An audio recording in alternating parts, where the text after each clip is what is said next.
Welcome to the Daily Vibecasting, your quick hit on what's absolutely buzzing on X today. We've got 16 posts lined up, rapid reactions, straight to the point. Let's just dive right in. Okay, first up, at Saylor, Michael Saylor, Strategy, his company, just grabbed another 7,390 Bitcoin. Wow. Again? Yeah, for about $765 million.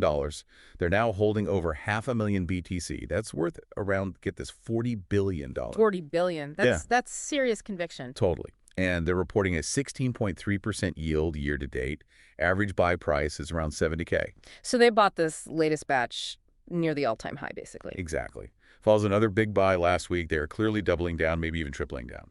It really signals a strong belief in Bitcoin's long-term value, doesn't it? Despite the high price. Okay, next one. At GarbageHuman24. Posted this cartoon. It's really hitting hard, especially in Canada. Oh, I think I saw that one. The housing comparison. That's the one. It contrasts this modest home for parents in their 30s back then. Right. With a $1 million place for me in my 30s now. Right. Oof. Yeah, that really captures the anxiety. Points right at the housing crisis, right? Yeah. Maybe immigration outpacing construction, making it super tough for younger folks. It's a huge economic tension. Generational wealth transfer is getting harder, too, seems like. All right, shifting gears. At Ask Perplexity, dropped some breaking news. 23andMe sold to Regeneron for only $256 million. Wait, $256 million? Weren't they valued at like $6 billion? Exactly. Huge drop. And the big question is, what's Regeneron going to do with all that DNA data? Especially after that data breach they had last year. People were protesting, remember? Oh, yeah. Signs about genetic privacy. Reports say Regeneron wants the data for drug discovery. Well, the potential there is massive. Personalized medicine, new therapies. But yeah, privacy is a big watch out. Okay, prepare to have your mind blown. Yeah. At Vitrupo quotes Jensen Huang, NVIDIA's CEO. Okay, what's he saying now? He claims their new NVLink spine tech moves more data than the entire internet. More than the whole internet, seriously. 130 terabytes per second. It's this crazy mesh across 5,000 cables in their Blackwell platform, linking 72 GPUs. Wow, that's the kind of power you need for the next level of AI, I guess. Insane speeds. Yeah, all showcased at Computex 2025. Just pushing the absolute limits. Now, here's at Gregesenberg making us think about Google. Okay. He's basically asking, will our kids find it totally bizarre that we used to sift through pages of links? Huh. Yeah, probably. Like using a rotary phone. Right. He thinks AI search is just going to take over. You ask, you get an answer. Mention something called Flowith as an example. It's a compelling idea. Direct synthesis of info instead of just links. Yeah. More efficient, potentially. Though, there's that counterpoint about AI bias, right? Need to watch out for that. Always.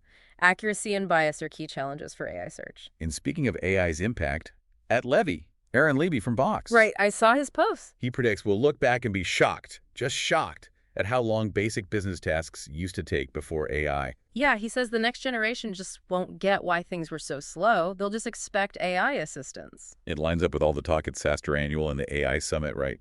How AI is changing SaaS and efficiency. Absolutely. Huge productivity gains are expected across the board. It's going to reshape workflows. Okay, drama alert.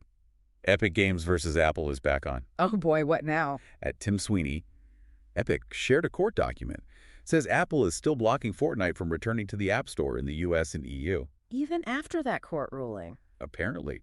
Epic is accusing them of non-compliance.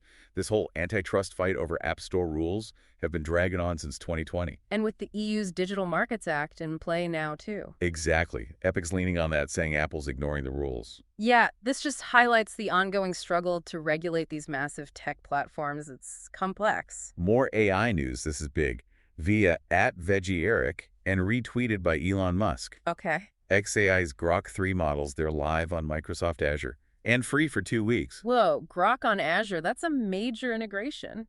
Yep, part of Azure's AI Foundry. They're highlighting Grok 3's strength in reasoning and coding, supposedly scoring really well on benchmarks like GPQA and ITEVL. Grok competing directly with OpenAI models on a major platform. Interesting move by Microsoft. Yeah, the picture showed Musk and Nadella, probably at Microsoft Build. A big partnership signal. Makes Grok way more accessible for developers now. All right, let's talk cars. Tesla's out here claiming they have the lowest maintenance and repair costs. Period. Lowest of any brand. That's a bold claim. Super bold. Their post lists all the typical gas car stuff, oil changes, spark plugs that Tesla owners supposedly never deal with. Well, EVs definitely have fewer moving parts, so less routine maintenance makes sense. True, but we have heard conflicting reports sometimes, right? About higher repair costs if something does go wrong, like the battery. That's the caveat. But Tesla's focus here is clearly on eliminating that regular upkeep schedule. It's a strong selling point. Okay, switching gears dramatically. Geopolitics. From @PressSec, Caroline Leavitt, Trump's press secretary. Uh-oh. What's the claim? A statement from President Trump says he had a 2-hour call with Putin Okay. and claims Russia and Ukraine will immediately start ceasefire negotiations. Immediately. Wow. Hosted by who? Potentially the Vatican, which, Pope Leo XIV did propose mediation before. Interesting. Any other details? Trump also mentioned potential U.S.-Russia trade deals after the conflict, but, previous reports suggested ceasefire talks were stuck on big issues like NATO, so we'll see. Yeah, a claim is one thing, actual negotiations starting. That would be huge. But lots of complexities there. Needs verification. Circling back to AI quickly, Yeah. Doge designer, also flagging the Microsoft Grok news. Right, reinforcing that Azure partnership. Yeah, just emphasizes how significant this is, highlighting Grok's reasoning, maybe even beating GPT-4 on some tests like AMI-24 and GPQA for the 3.5 version. Speculation is Microsoft might be diversifying, right? Not putting all their eggs in the OpenAI basket. Maybe some governance concerns playing into it too. Could be. It definitely shakes up the AI landscape. Yeah. Let's talk legal tech. Ed Wilkinson shared something interesting. Andrew Wilkinson. What's he up to? Saved about $5,000 drafting a legal agreement using Gemini 2.5 Pro. Wow, $5,000 saved with AI. Yeah, says it's ranked #1 on Legal Bench, which apparently tests AI legal reasoning. Okay, that's impressive performance. He's wondering, what happens as these AI context windows get bigger and better. Yeah, the replies must be interesting. Lawyers probably have mixed feelings. Totally. Yep. Some see it as a powerful tool. Others are maybe a bit more nervous about replacement. It's the classic disruption debate playing out in a very specialized field. All right, time for something unexpected and kind of hilarious. Uh-oh. What is it? @TrashDev posted, "The perfect GitHub repo doesn't exist," with a wink. Is it? What's the repo? It's called PIS Stream. Yep. PIS does stream. Excuse me? Yes. It's a project by someone named Janet. It displays the International Space Station's urine tank levels in real time. No way. Yeah. Real-time space station P levels. Yep. Apparently, they built it while learning Swift, just for fun, using publicly available ISS telemetry data. NASA even confirmed the data's public. That's amazing. Hilarious and oddly fascinating. What a project. Right. Talk about a unique way to learn coding. Okay, back to Elon Musk. Posting as @Elon Musk with the Kickius Maximus display name. Classic. What's he claiming now?